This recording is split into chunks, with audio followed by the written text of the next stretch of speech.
You ask Tiger to solve. This deals with linear equations with one unknown. The final result is k equals 14. Let's solve it step by step. Simplify the expression. Move the negative sign from the denominator to the numerator. Expand the parentheses. Break up the fraction. Find the greatest common factor of the numerator and denominator.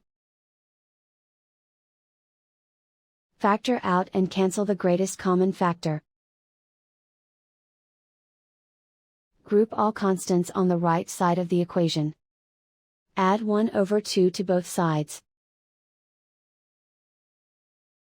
Combine the fractions. Combine the numerators.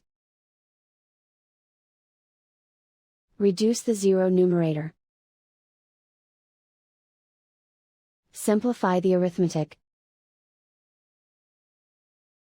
Convert the integer into a fraction.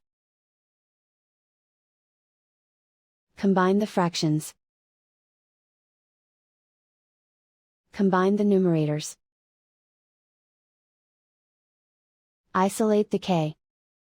Multiply both sides by 4. Group like terms. Multiply the coefficients. Simplify the arithmetic. Multiply the fractions. Simplify the arithmetic. Convert the k into a positive number. Multiply both sides by -1. Remove the ones. Simplify the arithmetic. And so the final result is k equals 14.